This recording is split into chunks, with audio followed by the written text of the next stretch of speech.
ìmọ̀ fẹ́ lò ní sabat ẹni tí ó jíṣẹ́ Ọlọ́run ó gbọ́dọ̀ stand nítorí tí rọ́ọ̀lù yẹn tí ó rọ́ọ̀lù lógìgì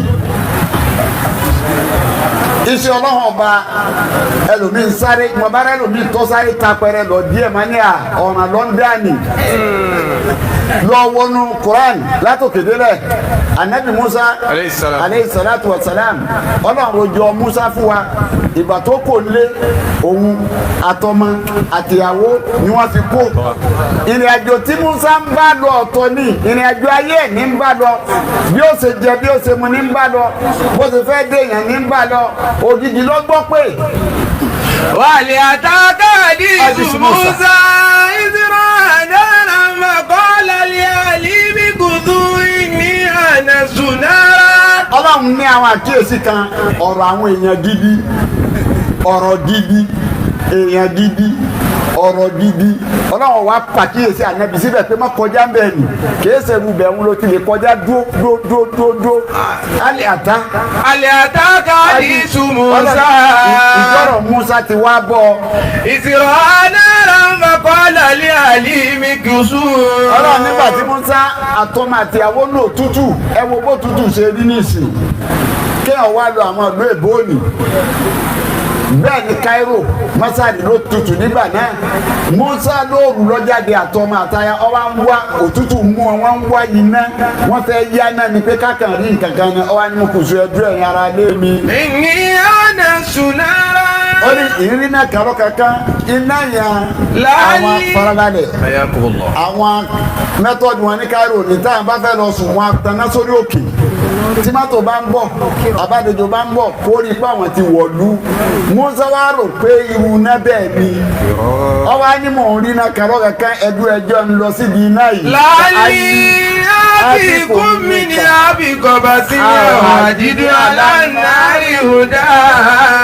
ó fẹ́ ṣe tí mo bá dé di iná nì kí n rí iná fàn wá táyà tó tútù yọ lọ àbí kí náà yẹn òye náà nìkan gáìdì wa torí lókun la wà yìí kọ́ fọ́ọ̀nà bíi tá a gbà hàn wá. falamma nudiya ya Musa. mọ́sálá náà máa di àwọn odó wa lọ sà kó débi iná ní gbọ́ àtìfà. ya Musa gbogbo ntẹ́yà fi gbọ́rọ̀ ni Musa fi ń gbọ́ tí ìgbé wa ń dé lọ́tún pé ń dé lọ́sì. inni ana rabbuka fakala'na alayka. ó lè ní bí ọtí ń bọ sọ̀rọ̀ yé mi Ọlọ́run ọba rẹ bàtẹ́ sẹ̀rẹ̀ méjèèjì ń bọ. innaka bil wadil muqaddasi tuwa. mo ti kọjá àbí tó tí mo ti kọjá bájì o ti délé àbẹ̀wọ̀. wà á dá sí tùwọ́ náà wáyé wọ Musa. wà á nàkàrí túkà bá sábì lima yúwa. ó ní farabalẹ̀ àtàtúkà mo fọ lápọ̀tmẹ́ǹtì lónìí mo ti yàn mo ti sọ ọ́ lẹ́sà lónìí. fásẹ̀mì lima yúwa. eléyìí fún yàrá apọ́tímẹ́ǹtì mo fẹ́ lò ní fásitì ìgbìmọ̀ yúra lísì sí tó ọmọ ẹgbọ́ tí mo fẹ́ bọ́ sọ. ìnáni aláwọ̀lá ilá ilá. ó ní èmi Ọlọ́run ẹlòmíì èjé mi lẹ́yìn mi Ọlọ́run. láìlá ilá ẹni tí ọ̀lẹ́tọ̀ tí kò jẹ́ ẹ mọ́ o. fàbú ní. ó ní sì mí. wọ́n kí mi sọ̀lá tàlídì kiri. wọ́n sọ fún mi níjò làlùkọ́ni wa sọ fún wa pé Musa padà lọ báyàwó àtọmọ.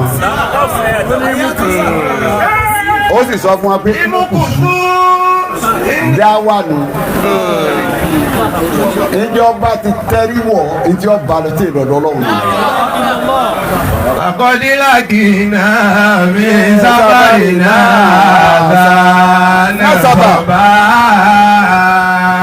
ó ní àkọ́kọ́ bẹ́ẹ̀ ni a kéèyàn dúró kó sáà gbogbo tó bá kò wá gbogbo tó kà wọn ànábì Ọlọ́run wọn lọ́kọ̀ náà ni gbogbo tó kò wá di tí kò yàn gẹ́gẹ́ bí síìpù ni tó wà lójú omi kí yóò kọlù tírẹ́nì tí ń bẹ́ẹ̀ lò kí yóò kọlù yóò máa rọ lọ náà ni asabat tó bá kó níbẹ̀ yẹn ó tún gbọ́dọ̀ wá ní wọ́n pe kinní kan ní àgbémọ́ra òun yẹn yàtọ̀ fún pé kó stand ìmọ̀ fẹ́ lò ní sabat ẹni tí ó jíṣẹ́ Ọlọ́run ó gbọ́dọ̀ stand nítorí tí rọ́ọ̀lù yẹn tí ó rọ́ọ̀lù lógìgì iṣẹ́ ọlọ́run ọba ẹlòmíín sáré mo bá ẹlòmíín tó sáré tapẹrẹ lọ díẹ̀ máa ní ọ̀nà lọ́ndàní lọ wọnú Quran látòkèdélẹ̀ anabi Musa aleyhi salatu wa salam ọlọ́run rojọ́ Musa fún wa ìgbà tó kò lé òun àtọmọ àtìyàwó ni wọ́n fi kó ìrìn àjò tí Musa ń bá lọ ọ̀tọ̀ ní ìrìn àjò ayé ní ń bá lọ bí ó ṣe jẹ bí ó ṣe mu ní ń bá lọ bó ṣe fẹ́ dèèyàn ní ń bá lọ òjijì ló gbọ́ pé. wàlẹ̀ àtàkà àdìsù Musa ìṣirò àdáná màkọ́lá lè àlìmí kùtù ní ànàsùnára. ọlọ́run ní àwọn àkíyèsí kan ọ̀rọ̀ àwọn èèyàn gidi ọ̀rọ̀ gidi èèyàn gidi ọ̀rọ̀ gidi ọlọ́run wa pàkíyèsí ànábì síbẹ̀ pé má kọjá ń bẹ̀ nì kìí ṣerú bẹ̀ ń lo ti lè kọjá dúró alẹ́ àtá káàdìsù Musa ìjọ́rọ̀ Musa ti wá bọ̀ ìṣirò anára mọ́kànlá lé àlìmí kùsù. ọlọ́run nígbà tí Musa àtọmọ àtìyàwó lò tútù ẹ wo bó tútù ṣe rí nísìn kéèyàn wá lọ àwọn ìlú èbó òní bẹ́ẹ̀ ni Cairo masadi ló tutù nígbà náà Musa lóòrù lọ́jáde àtọmọ àtaya ọwọ́ ń wá òtútù mú ọ wọ́n ń wá iná wọ́n fẹ́ yá náà ni pé kákan rí nǹkan kan ní ọwọ́ ni mo kù sọ ẹdúró ẹ̀yìn ara lé mi. ìní ọ̀nà sùnára. ó ní ìrírí náà kàrọ́ kankan iná yẹn àwọn farabalẹ̀ àwọn mẹ́tọ́dù wọn ní Cairo ní táwọn bá fẹ́ lọ sùn wọn taná sórí òkè tí mọ́tò bá ń bọ̀ àbádejò bá ń bọ̀ kó rí pé àwọn ti wọ̀lú Musa wá rò pé irú iná bẹ́ẹ̀ ni ọwọ́ á ní mò ń rí iná kàrọ́ kankan ẹdún ẹjọ́ ń lọ síbi iná yìí. láàyè àbíkún mi ní àbíkọ̀bà sí àdídú aláǹdarí ọ̀dà. ó fẹ́ ṣe tí mo bá dé di iná nì kí n rí iná fàn wá táyà tó tútù yọ lọ àbí kí náà yẹn òye náà nìkan gáàdì wa torí lókun la wà yìí kọ́ fọ́ọ̀nà bíi tá a gbà hàn wá. Falamma nudiya ya Musa. Musa wa náà máa di àwọn odò wọn lọ sà kó débi iná ní gbọ́ àtìfà. Ya Musa ya gbogbo ntẹ́yà fi gbọ́rọ̀ ni Musa fi ń gbọ́ tí ìgbé wa ń dé lọ́tún pé ń dé lọ́sì. Inni ana rabbuka fakla'na alayka. ó lè ní sí pé ọtí ń bọ sọ̀rọ̀ yé mi ọlọ́run ọba rẹ bàtẹ́ sẹ̀rẹ̀ méjèèjì ń bọ. Innaka bil wadil muqaddasi tuwa. ó ti kọjá àbí tó tí mo ti kọjá bájì ó ti délé àbẹ̀wọ̀.